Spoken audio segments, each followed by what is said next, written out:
Hello, Internet. Magicman here from MMOBomb.com, bringing you another episode of Ask MMOBomb, the show where you ask the questions and we give you the answers. Now, since this will be my personal last Ask MMOBomb for a while, since I'm leaving the site for the foreseeable future, this one may be a little longer than normal episodes. I've selected 8 questions as opposed to the normal 5 or so, so bear with me. If you think the show's too long, then hey, I'm sorry. I just wanted to throw a couple extra questions in there since this was the last show for a little while. Now, that being said, this may be the last Ask MMOBomb for a while, but this spot is actually going to be filled by another new show. So stay tuned for that. A little birdie told me there would be a new show. I don't even know what the show is, though, so I'm just as eager as you to find out what it is. I know I'll be watching, and I hope you will be, too. So let's get to today's first question. Alright, our first question today comes from Mingtao, who asks, Magicman, in your opinion, which is the best combat? Guild Wars 2, Neverwinter, or Terra? Interesting selection of games there, so I assume you're kind of going for the action-y type combat. So, if I'm only limiting myself to those 3 games, Guild Wars 2, Neverwinter, and Terra, I'd have to set Neverwinter aside just for a little while and not even really consider it. That's not to say that Neverwinter's combat isn't bad or is bad or didn't appeal to me. I enjoyed my weekend beta, but seeing as I only got to play it for 1 weekend, the next beta is still about a week away, and then one after that, and you were only able to get to a certain level, I haven't really been able to experiment with Neverwinter's combat scheme inside and out, especially all the way from 0 to max level. So I'm going to hold off judgment on that. It's hard for me to say that that's the best when it's the one I've had the least experience with, and it's not my fault I've had the least experience with it. We've only had access to it for a couple days at the point of this recording. So that leaves me with Guild Wars 2 and Terra, both of whom I like very much. In Terra, I'm almost getting to level cap, still grinding my quests away to get there. In Guild Wars 2, I do have a level cap character, or damn near. I think like level 76-ish, if it's not 80. I can't remember. It's been a while since I played. So I think that's a fair comparison as to which one I like better. And I'm going to go with Terra. And it's really only for one reason. I like that both give you the ability to cast a spell or cast an ability and move and dynamic, and you have to be to the front, to the side, to the back. You know, positioning matters, timing matters. I love both of them. I love that both have limited hotbars if you want them. Now, Terra, yes, you can expand the hotbars and add more so that it's more World of Warcraft-esque, where you have multiple hotbars and 10 abilities for each. But you don't need to. If you are very good at what your class chains together, you can pop just the trigger abilities in there and then spacebar off the rest of them as you go. So I like the UI being streamlined for the combat as well. The reason I give it to Terra is because Guild Wars 2 and the stamina bar for the dodge, I'm not a big fan of that, and I don't know if it's because it limits you to 2 dodges before you have to have a recharge period. Well, I don't know if it's that the recharge is too slow, or if 2 dodges within that time period. I'm just not a fan of that. I think if you're going to put dodge as a core mechanic of your combat, then players should be given the opportunity that if they're really good at it, that it becomes a huge part of the way they play their character. And I think Guild Wars 2, and this is just my personal opinion, I mean, there could be somebody that thinks the dodge works exactly the way it should for the way they want to play their character, and I totally respect that. It's just a personal opinion. I don't like that dodge is supposed to be so important, but it's so unnecessarily limiting on when you can do it and how you can do it. Now, to be fair, most of Terra's core dodge mechanics, like if you're the archer, you get the backstep, are on a cooldown of some period. So there is a cooldown involved. I just feel like the cooldown is more natural as far as the timing, where Guild Wars 2, I think there still needs to be a little tweaking with that dodge bar and how fast it recharges and even how many dodges you can get before that bar is empty. So, just my personal take, I'm going to give it to Terra just for the dodge edge. The gameplay itself, and we're not even taking into consideration, we're just talking about combat. So set Neverwinter aside, and I give a slight edge to Terra in my personal book for dodge being more organic to the combat, at least in my opinion. Next question. All right, our next question is, Magicman, do you think that adult-themed MMOs will ever truly find an effective way to age-gate the content from and keep it away from minors? And that question comes from Ultima something. I don't think so. And let's look at it from a different perspective. And right now, I'm in the United States. So a couple of the things that are regulated by age are cigarettes, alcohol, things like that. Adult films, or even just regular films with an R rating. So those are a couple of things that are regulated in the United States and are meant to be regulated by age. Now that's in a physical marketplace, and you can't, the only effective measurement or block is how effective is the person on the selling end of the transaction. That's it. So it's perfectly viable for underage minors to access all of those products. Cigarettes, alcohol, R-rated movies. It's only as effective as the person selling you the ticket, or selling you the six-pack, or selling you the carton of cigarettes. We don't have an effective means, besides the threat of fines if caught, to gate out minors for those products. Now you're talking about something in the virtual world, which compounds the issue a lot more. You have adult-themed sites, pornographic materials, violent materials, materials with excessive language or excessive violence, and you're in a virtual space. So now you really don't even have that last safeguard that you do for the physical space of the point-of-sale clerk being the gatekeeper. Really, the sites and the games that you're talking about, all they need to remain compliant is, hey, we need you to enter your birth date. And if you're not truthful about your birth date, there's not much we can do on our side about it. So I don't think the only really effective method, and it's not even that effective anymore, used to be the use of a credit card, because there was a period in time where it was very hard for somebody under the age of 18 or so to get a credit card for billing of things. But now with most bank accounts, checking accounts in the United States coming with a debit or credit card with a Visa logo or whatever on it, and most sites taking those, now you can access and do that stuff a lot earlier than 18. So even that safeguard started to fall by the wayside. Speaking of adult content, I took a lot of flack for some of my opinions on the Scarlet Blade trailer, and by no means was it a review of the game. We hadn't even played the game yet. We didn't mention gameplay or anything. Now, speaking of adult-oriented content, specifically in MMOs, I'm a fan of adult content, but I'm a fan of adult content for purpose. And maybe I admit, maybe I was a little bit hard on Scarlet Blade, and some fans, were very upset. But some fans took the time to message back and forth and say, I understand maybe where you were coming from viewing a trailer or two, and how, the adult content was clearly the selling point in some of those trailers.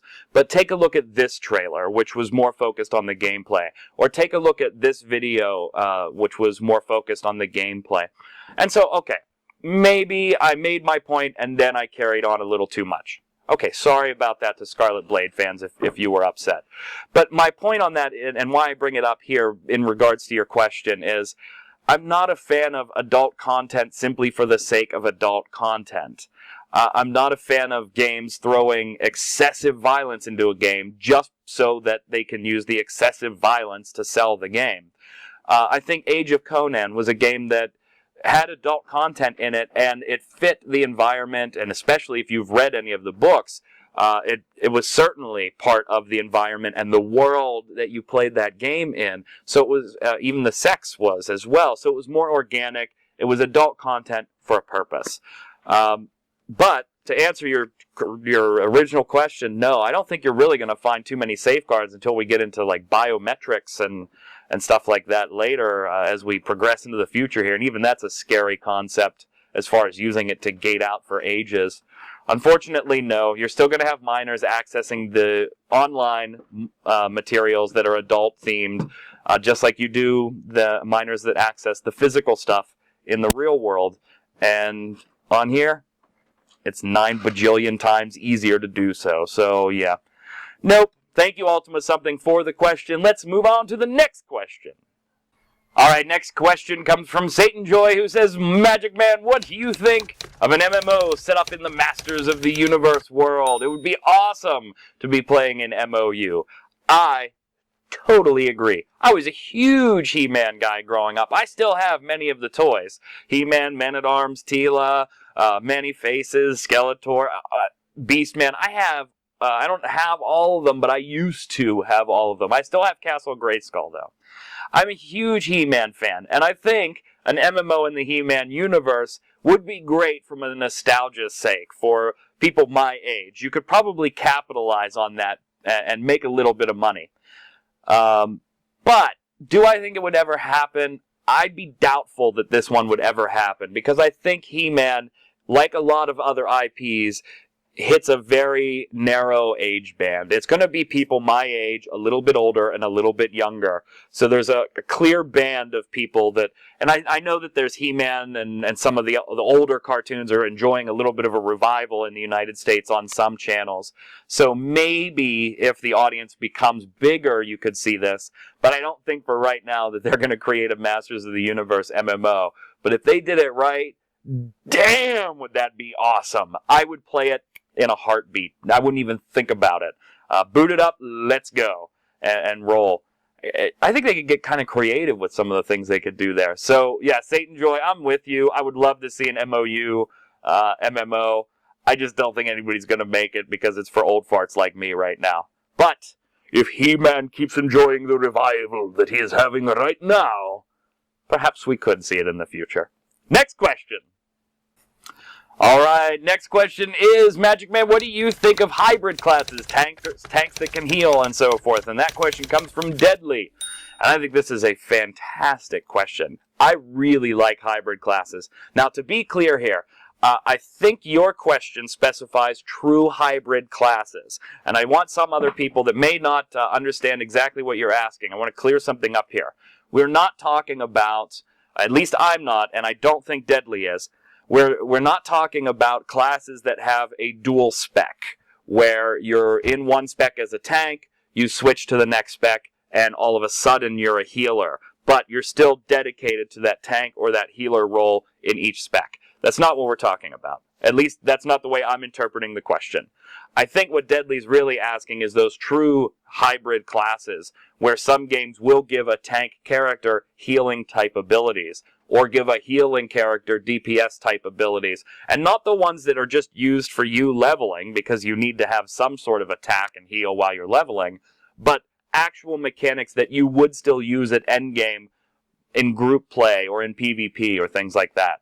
I love true hybrid classes because I enjoy watching somebody play a hybrid class really well, like in a raid boss fight or in a big PvP match, when they are really, really good. Because in most cases, to work a hybrid class effectively and manage both ends of that spectrum, the tank and the heal, you have to know your class inside and out, and you really have had to work and practice at it. And I really enjoy watching somebody that's good at doing that, and bam, bam, bam, tanking that boss, and all of a sudden you see them popping some heals to 3 or 4 different people behind them, and then back at it. I really like watching somebody that's really good at it. I know I reference this all the time, but one of my favorite games was Final Fantasy XI. And that really, really took hybrid to a different place by using the sub-job system, where you could level as a white mage. Once you reach level 18, you could pick up a sub-job, and you would start over at level 1 with that sub-job, but you could, say, take black mage and start leveling it. And now you became a true hybrid. If you had your white mage and black mage jobs equipped, your white mage may be your main job, and it's at level 25, and your sub-job, you have all those abilities for level 25 white mage, but then you also have your sub-job, which would cap at half of your main job. So if you were at 25, then your sub-job would be at level 12, and if that was Black Mage, now you're rolling with all the level 25 and below White Mage abilities and all the 12 and below Black Mage abilities.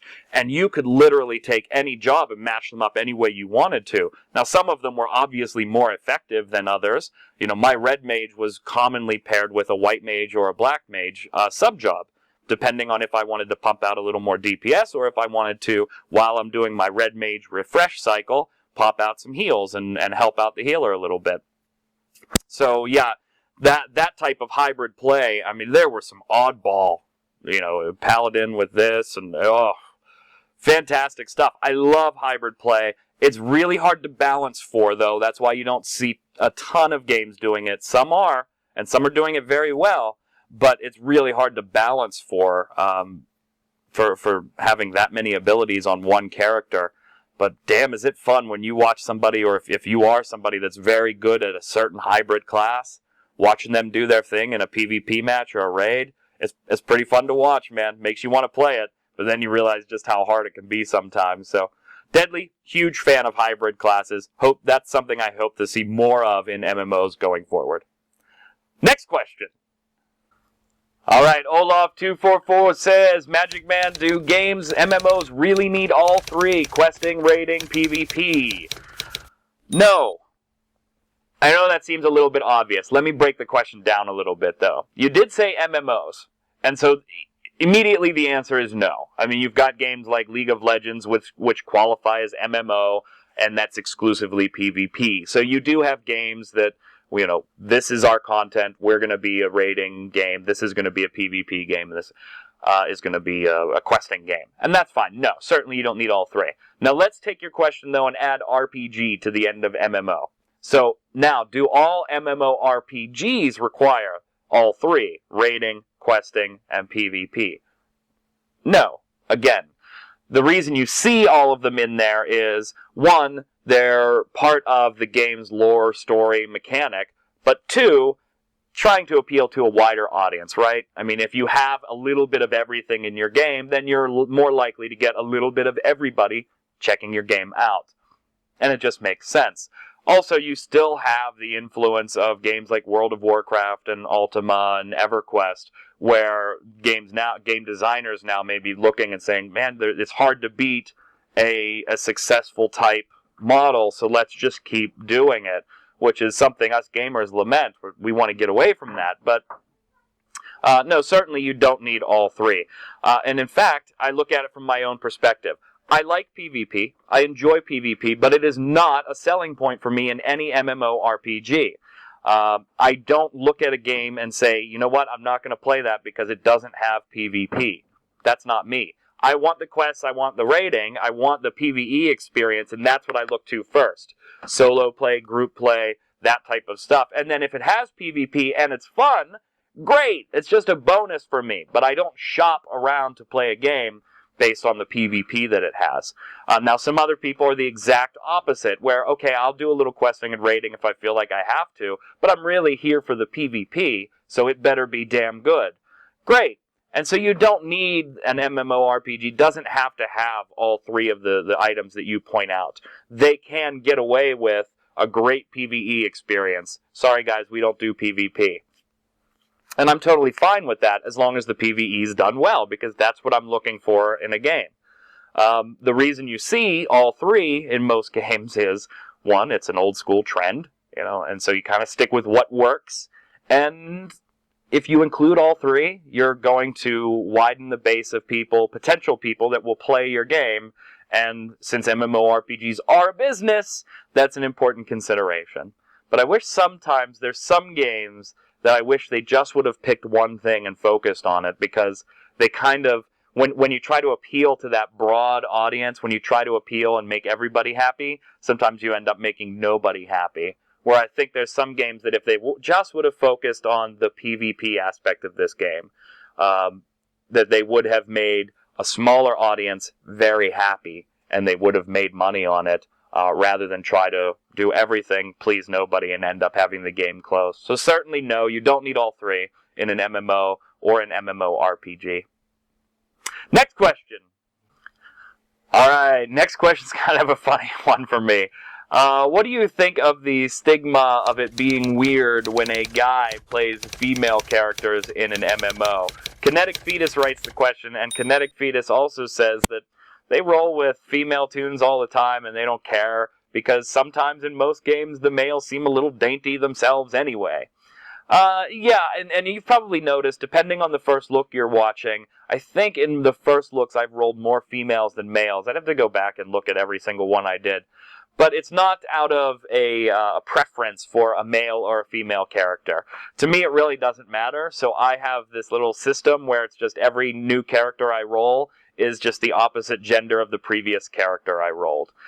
Or if I come to a game where I end up having like 3 male characters, if I roll another one there, I'm just going to roll a female. And it's just because I like it to be different, you know, each time I play a different game or each time I roll a different character within the same game. The stigma that is it weird for a guy to play a female character, that stigma doesn't, I don't understand that one. It's kind of like when everybody, you may like a game a lot, and you may be very, very vocal about how much you like it, and then other people just tell you you're an idiot because you like that game. I don't understand that. There's so many games out there that we don't have to all like the same games. I mean, that's why you have sites like MMOBomb that try to, with a small staff, try to show you as many different games as possible, because you're all going to like different things. And so I think it's weird that there's a stigma for a guy that rolls a female, but you never hear this one the other way around either. You never hear, oh, well, that's weird, you're a female gamer? Why are you rolling males all the time? It's just a weird stigma. I don't think there's anything weird about it at all. And I've heard all the usual excuses. Oh, well, I'd rather stare at the back of a female character while I'm leveling for hours and hours and hours than the back of a male one. I don't even care. Just roll a character and have fun. That's what the game is for. Play it any way you want, and damn everybody else who says otherwise. Just enjoy the frickin' game. Weird stigma. Don't understand it. Especially don't understand that there's no reverse of that stigma either. You want to roll a female every damn time? Fine. I roll a female every other character, or if I notice a game is chock full of males on my roster, I'll throw a female in there. Who cares? Have fun and play the game and forget what the hell everybody else says. Next question. Alright, our next question's a goodie from Onigashima, who says, Magicman, do you think games are getting easier? I remember some of the old school games where you really had to explore the environment and work hard to achieve anything. Are games now getting a lot easier?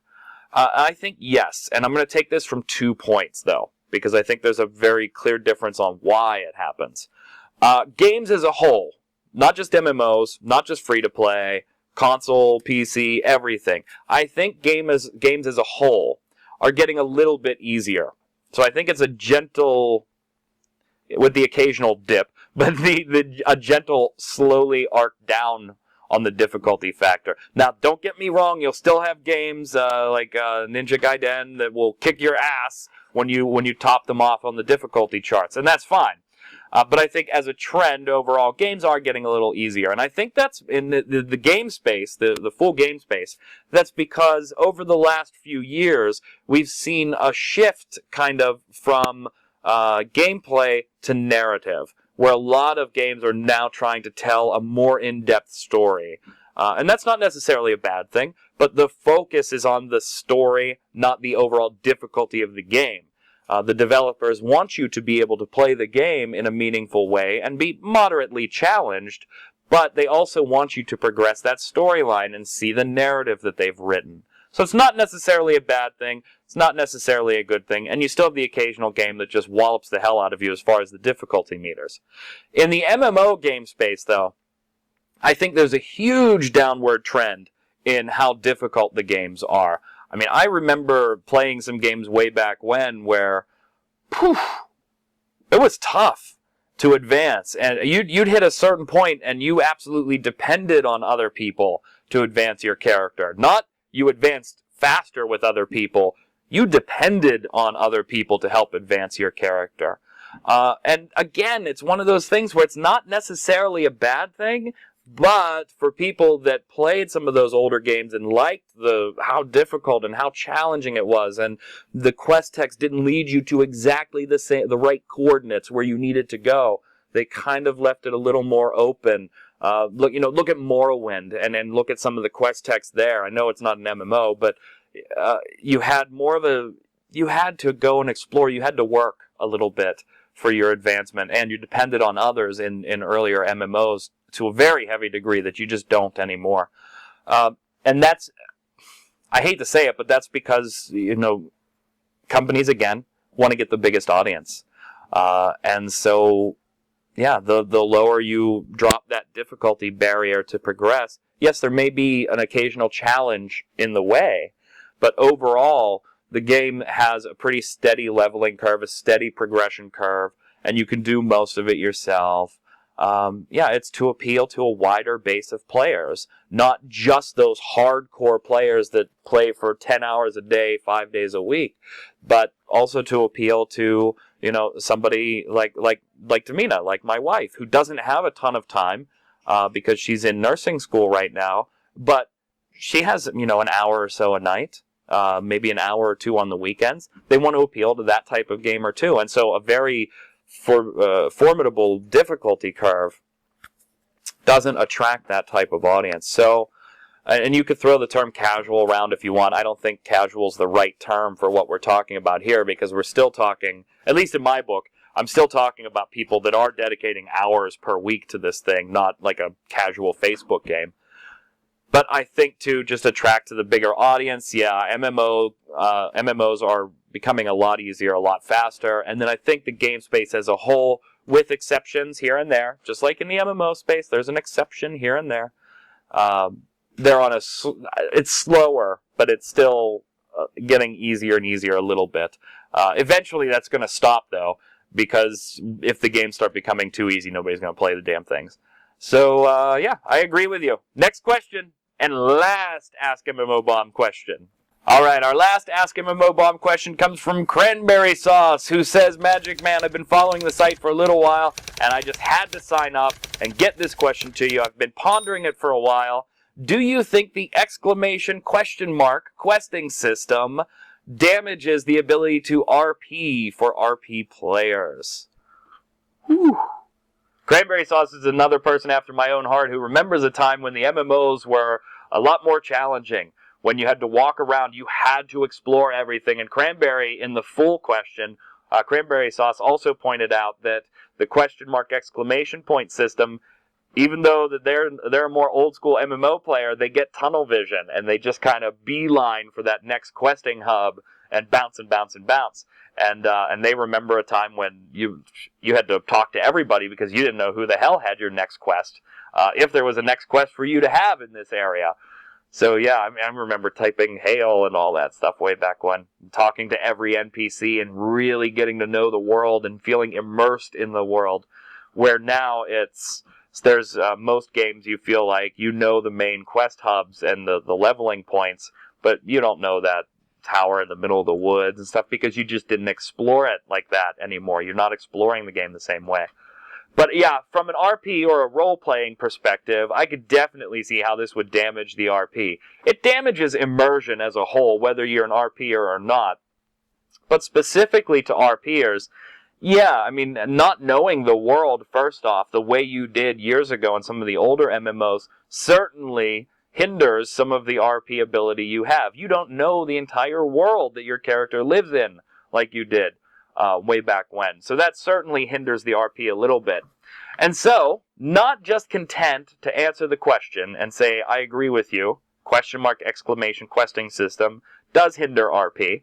Not just content to do that, I'm going to throw out another one of my ideas. Somebody asked a few episodes ago the MMO I would create, and I gave some ideas, and you guys kind of ran with some of them, and we had some really great discussion. So I'm going to throw this one out to you. We need to find a balance. And I think Guild Wars 2 tried. And that's not to say that Guild Wars 2 is bad. I enjoy Guild Wars 2 as a whole. They tried to start in this direction, getting rid of the ! System by putting the renown hearts on the map. And now you don't even have to really talk to anybody. As long as you're in the area, you will have the event or the quest. You can start doing it, and you don't even have to talk to the NPC to turn things in. The stuff gets mailed to you. But I think that suffers from the same type of tunnel vision thing, because now not only are you opening your map and looking for the next renown heart, but you're also able to mouse over the hearts, find out a basic idea for the quest, and relatively what level you should be to take it on. So, while there were other events going on in the world for Guild Wars 2, and the exploration title were certainly incentives for you to get out and explore, instead of going from A to B to C to D, the Renown Heart system, I think, encouraged A to B to C to D. And a lot of people, if you didn't really care about exploring the world and getting all 100% map completion, I think a lot of people just beelined from A, B, C to D, and they only took part in events that happened to happen along the way. That's not to say that there aren't people that are totally exploring that world. There definitely are. So I'd like to take it a step further. I would like no visual indication of quests, with the ability to turn them on, because what I'm about to propose here may not work for the hearing impaired. So we would have to leave the ability to turn on some type of visual indicator, but we could still put the same rules on that we're about to put on here. We could allow the ability for a visual indicator as well, so we can appeal to somebody that may have a hard time hearing. Because here's what I'm going to propose. I want you to explore the world. I want you to be able to find your quests. I want you, when you see NPCs, to really want to get up near and close to them, if not talk to them. Anywhere. Because I want you to feel like you're part of this world. So I'm going to propose an auditory questing system, where if you're within, pick a number, 30 meters of a potential quest giver, they will beckon for you. They will make some type of auditory, hey, come here. Hey, can I get your help? Something. Come on over. And then you will go over and talk to them, and they will give you the quest. You go and do your thing, and you come back and turn it in. Now, the reason we put the 30 meters or the 20 meters or whatever you want to put around it from your character, the epicenter of your character there, is because I want you to explore the entire city. And so now, knowing that you have to be within 30 meters of any potential quest giver for them to beckon you, you're going to explore a lot more. You're going to duck into that shop that, you're a warrior. What the hell do you need in a spell shop? Well, you're going to duck in just in case there's any NPCs in there that could potentially call for your help. And you're going to explore, and you're going to be out in the open zone and killing some monsters and things. You're going to notice a little outpost. Well, you're going to want to run up and examine it, because you got to get within 30 meters and hear somebody beckon for your help. Now, we can let you do it visually, too. No exclamation points just all over the map, and you see them and you run to them. But if you get within 30 meters, like, Solid Snake in Metal Gear Solid, the exclamation point pops up. But you still have to be in that range. So we're encouraging exploration. And if you don't want to have a visual cue, we're encouraging interactivity with the NPCs too, because we're using the auditory thing. And then it's simple to kill them off when you're done. I mean, games already do it, where you complete a certain quest, and NPCs in the world recognize that you've completed that quest. So, yeah, when you walk past them the next time, they just won't call for your help.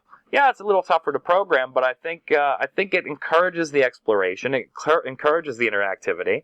Our peers, you guys would have a field day with that, because you literally are now interacting with potentially almost every NPC in the game in some form or fashion. You know your map and your world inside and out, because if you see something in the distance, you just naturally want to go there now, because there might potentially be another quest for you to do there.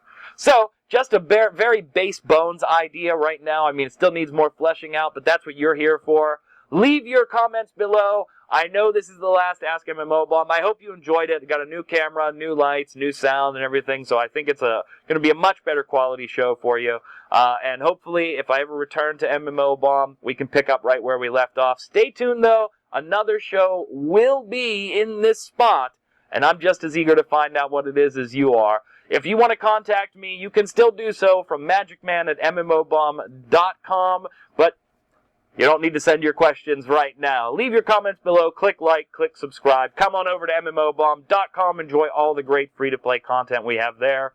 Thank you so much for watching. It has been my pleasure to be one of the content directors and the editor-in-chief of MMOBomb.com. I love you all, and until next time, whenever that next time is, stay safe, and we'll see you on the servers. They ain't moving, they be watching, so I'm out here doing work. Then I get the party popping, cause we're there.